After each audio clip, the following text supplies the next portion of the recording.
الحمد لله رب العالمين وبه نستعين على أمور الدنيا والدين والصلاة والسلام على أشرف الأنبياء والمرسلين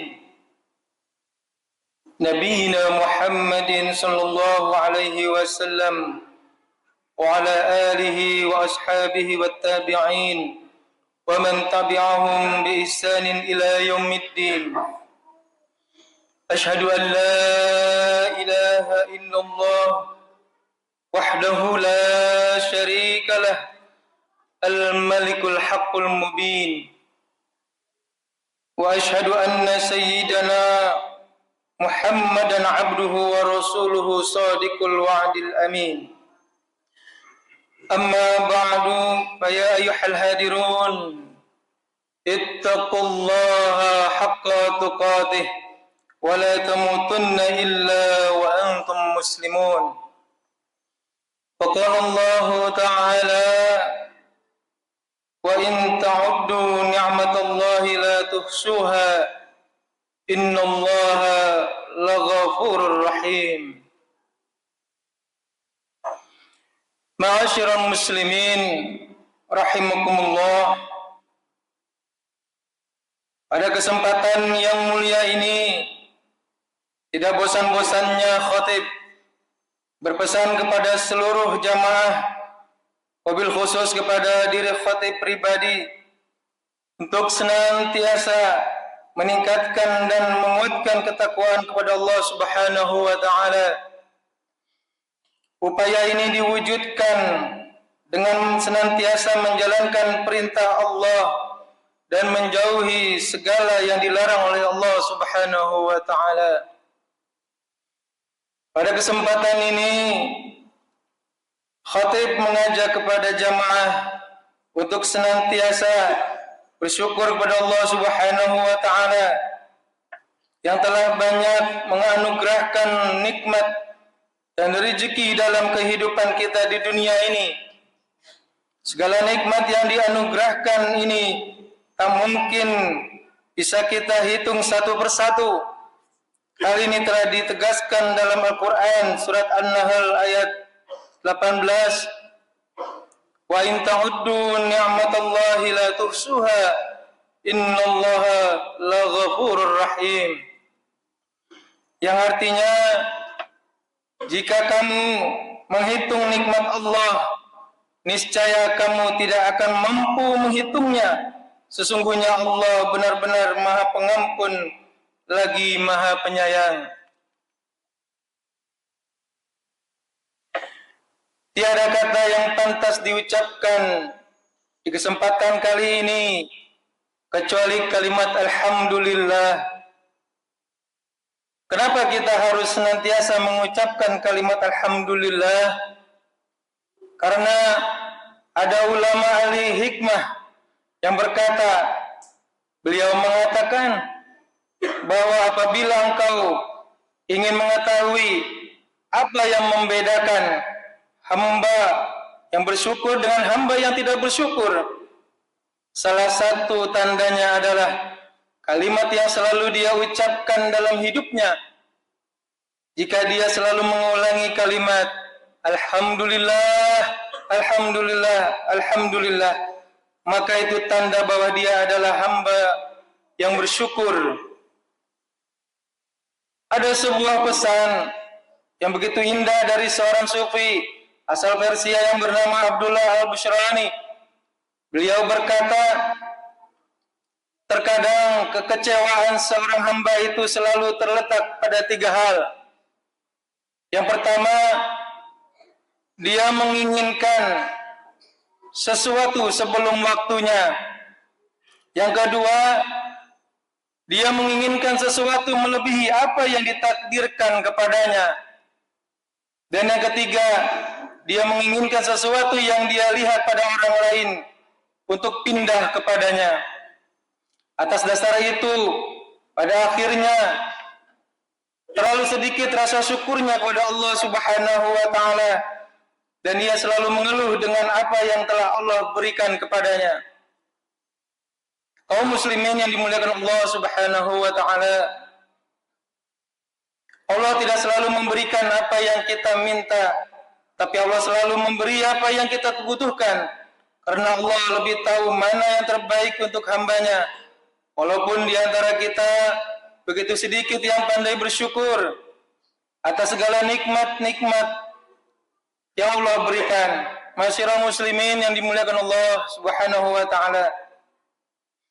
Salah satu indahnya Allah memberikan takdir kehidupan kepada hambanya. Tidak semua orang yang ahli ibadah itu dijadikan oleh Allah sebagai orang kaya. Dan tidak semua orang yang ahli maksiat itu Allah sengsarakan hidupnya. Bahkan sebaliknya, ada orang-orang yang rajin beribadah, tapi hidupnya semakin sulit. Dan ada orang yang tidak pernah beribadah, tapi mendapatkan rezeki semakin mudah di dunia ini. Begitu indahnya. Kenapa? Karena Allah sedang menakar keimanan seseorang. Seandainya Allah berikan orang beribadah itu semuanya kaya, pastilah orang semua akan gemar beribadah. Bukan karena keimanannya, tapi karena dia berharap kekayaannya. Tapi ketika engkau tetap bisa beribadah, walaupun Allah jadikan hidupmu sederhana, walaupun Allah uji engkau dengan kekurangan harta, karena itu jauh lebih indah.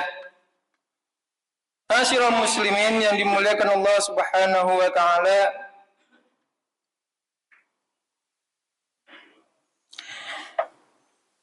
kita perlu sadar sesadar-sadarnya bahwa di dunia ini kita diwajibkan berusaha untuk mendapatkan rezeki dari Allah Subhanahu wa taala. Namun kita juga harus sadar bahwa jumlah rezeki yang kita terima dari usaha yang telah kita lakukan adalah semata-mata ditentukan oleh Allah Subhanahu wa taala. Karena rezeki di dunia ini bukanlah matematika yang 1 tambah 1 sama dengan 2. Namun terkait rezeki, ada kalanya kita alami 1 tambah 1 sama dengan 0. Atau bisa 1 tambah 1 sama dengan 11. Semua adalah kehendak Allah Subhanahu wa taala dalam memberikan rezeki kepada manusia, baik dari jumlahnya maupun jalan atau cara Allah memberikannya. Dalam hal ini kita harus menyadari bahwa rezeki tidak hanya kita dapatkan dari bekerja atau berusaha. Allah memberikan rezeki kepada kita melalui banyak cara. Semuanya sudah diingatkan dan disebutkan dalam Al-Quran. Berikut ini khatib sampaikan ayat Al-Quran yang menyebutkan jenis cara atau jalan Allah memberi rezeki kepada manusia. Yang pertama, rezeki yang memang telah dijamin dan ditentukan oleh Allah Subhanahu wa taala. Rezeki ini disebutkan dalam Al-Qur'an surat Hud ayat 6. Wa ma min dabbatin fil ardi illa 'ala Allahi rizquha wa ya'lamu mustaqarraha wa mustawda'aha kullun fi kitabim mubin. Tidak satu hewan yang bergerak di atas bumi melainkan dijamin rezekinya oleh Allah. Dia mengetahui tempat kediamannya dan tempat penyimpanannya, semua tertulis dalam kitab yang nyata, Lauhil Mahfuz. Yang kedua, rezeki yang diberikan dan disebabkan karena kita bekerja atau berusaha. Hal ini disebutkan dalam surat An-Najm ayat 39 yang berbunyi wa anna laisa lil insan illa ma sa'a, bahwa manusia hanya memperoleh apa yang telah diusahakannya. Ketiga, rezeki yang dianugerahkan Allah kepada kita karena kita bersyukur. Hal ini disebutkan dalam surat Ibrahim ayat 7. Wa iz ta'azzana rabbukum la in syakartum la zidannakum wa la in kafartum inna 'adzabi lasyadid. Ingatlah ketika Tuhanmu memaklumkan, sesungguhnya jika kamu bersyukur, niscaya aku akan tambahkan nikmat kepadamu.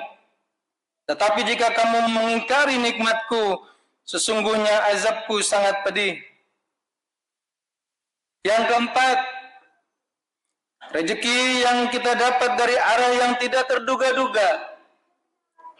Hal ini disebutkan dalam surat At-Talaq ayat 2 sampai dengan 3. Wa may yattaqillaha yaj'al lahu makhraja wa yarzuquhu min haitsu la yahtasib. Wa may yatawakkal 'ala Allahi fa huwa hasbuh. Innallaha balighu amri qad ja'ala Allahu likulli syai'in qadra. Siapa yang bertakwa kepada Allah, niscaya dia akan membukakan jalan keluar baginya dan menganugerahkan kepadanya rezeki dari arah yang tidak diduga-duga. Siapa yang bertawakal kepada Allah, niscaya Allah mencukupkan keperluannya. Sesungguhnya Allah lah yang menuntaskan urusannya. Sungguh Allah telah membuat ketentuan bagi setiap sesuatu. Jalur rezeki yang kelima, yaitu rezeki yang dianugerahkan Allah kepada kita karena kita memohon ampun kepadanya. Hal ini disebutkan dalam surat Nuh ayat 10 sampai dengan 11. Faqultu astaghfiru rabbakum innahu kana ghaffara yursilis samaa'u 'alaikum midrara. Yang artinya, lalu aku berkata kepada mereka, mohonkanlah ampun kepada Tuhanmu. Mohonlah ampun kepada Tuhanmu, sesungguhnya Dia Maha Pengampun. Jika kamu memohon ampun, niscaya Dia akan menurunkan hujan yang lebat dari langit kepadamu. Ma'asyiral muslimin yang dimuliakan Allah Subhanahu wa taala. Yang keenam, rezeki yang didapat dari pernikahan. Hal ini disebutkan dalam surat An-Nur ayat 32. Wa ankihul ayama minkum wassalihina min ibadikum wa imaikum iyakunu fuqara yughnihumullahu min fadlih wallahu wasi'un alim. Nikahkanlah orang-orang yang masih membujang di antara kamu dan juga orang-orang yang layak menikah dari hamba-hamba sahayamu, baik laki-laki maupun perempuan. Jika mereka miskin, Allah akan memberi kemampuan mereka dengan karunia-Nya Allah Subhanahu wa taala yang maha luas lagi maha mengetahui. Yang ketujuh, rezeki yang didapat dari anak-anak kita, rezeki yang disebutkan dalam surat Al-Isra ayat 31. Wala taqtulu amwalakum wala taqtulu auladakum khasyatan imlaq nahnu narzuquhum wa iyyakum inna qatlahum kana khitan katsira. Janganlah kamu membunuh anak-anakmu karena takut miskin. Kamilah yang memberi rezeki kepada mereka dan juga kepadamu. Sesungguhnya membunuh mereka itu adalah sesuatu yang dosa besar. Kedelapan, rezeki yang kita dapatkan karena bersedekah. Sebagaimana disebutkan dalam surat Al-Baqarah ayat 261. Masalul ladzina yunfikuna amwalahum fi sabilillah kamasali habbatin ambatat sab'a sanabil fi kulli sumbulatin mi'atu habbah wallahu yudha'ifu liman yasha' wallahu wasi'un alim. Yang artinya, perumpamaan orang-orang yang menginfakkan hartanya di jalan Allah Subhanahu wa taala adalah seperti orang-orang yang menabur sebutir biji yang menumbuhkan 7 tangkai. Pada setiap tangkai ada 100 biji. Allah melipat gandakan pahala bagi siapa yang Dia kehendaki. Allah maha luas lagi maha mengetahui. Ma'asyiral muslimin, sidang Jumat yang dimuliakan Allah Subhanahu wa taala, firman-firman Allah tentang jenis, cara dan jalan rezeki yang diberikan Allah Subhanahu wa taala ini sudah seharusnya menambah keimanan kita kepada Allah Subhanahu wa taala dan meningkatkan sikap tawakal kita dalam kehidupan. Jangan sampai kita terobsesi dengan bekerja tanpa kenal waktu sehingga melupakan tugas utama kita di dunia ini, yakni beribadah kepadanya. Allah Subhanahu wa taala berfirman, "Wa ma khalaqatul jinna wal insa illa liya'budun." Tidaklah aku ciptakan jin dan manusia kecuali untuk beribadah kepadaku.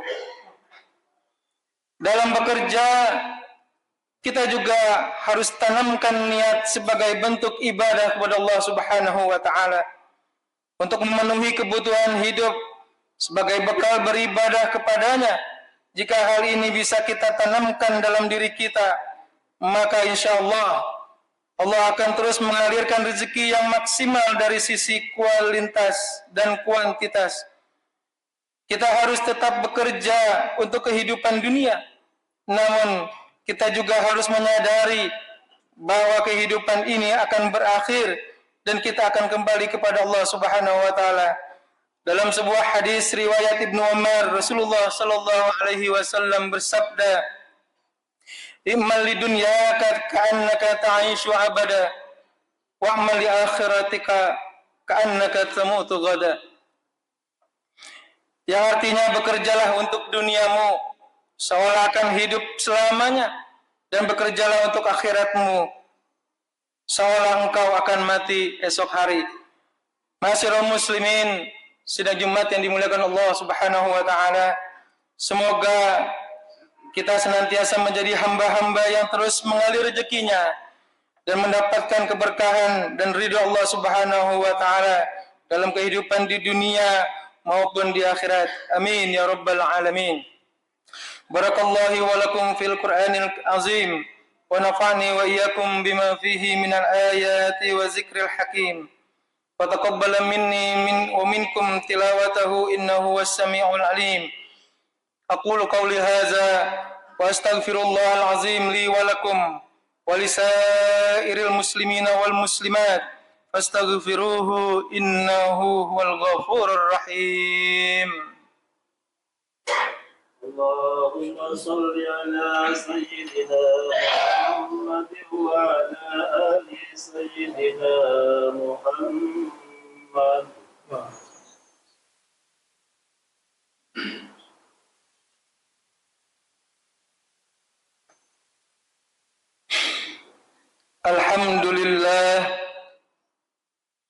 Alhamdulillahillazi amarna bil ittihad wal istisami bi hablillahil matin. Ashhadu an la ilaha illallah wahdahu la syarika lah, iyyahu na'budu wa iyyahu nasta'in. Wa ashhadu anna Muhammadan abduhu wa rasuluhu al-mab'usu rahmatan lil alamin. Allahumma salli wa sallim ala sayyidina Muhammadin wa ala alihi wa ashabihi ajma'in. Ittaqullaha mastata'tum wasari'u ila maghfirati rabbil alamin. Innallaha wa malaikatahu yusalluna 'alan nabi. Ya ayyuhalladzina amanu sallu 'alaihi wa sallimu taslima. Allahumma salli wa sallim ala sayyidina Muhammad wa ala ali sayyidina Muhammad kama sallaita ala Ibrahim wa ala ali Ibrahim wa barik ala sayyidina Muhammad wa ala ali sayyidina Muhammad kama barakta ala sayyidina Ibrahim wa ala ali sayyidina Ibrahim fil alamin innaka Hamidum Majid. Allahumma ighfir lil mu'minina wal mu'minat والمسلمين والمسلمات الأحياء منهم والأموات إنك سميع قريب مجيب الدعوات ويا قاضي الحاجات. اللهم ارفع عنا الغلاء والوباء والفحشاء والمنكر والسيوف والمختلفة والشدائد والمهان ما ظهر منها وما بطن من بلدنا هذا خاصة ومن بلدان المسلمين عامة إنك على كل شيء قدير. ربنا آتنا في الدنيا حسنة وفي الآخرة حسنة وقنا عذاب النار. عباد الله إن الله يأمركم بالعدل والإحسان وإيتاء ذي القربى وينهى عن الفحشاء والمنكر والبغي يعظكم لعلكم تذكرون. فاذكروا الله العظيم يذكركم وادعوه يستجب لكم ولذكر الله أكبر. أقيم الصلاة.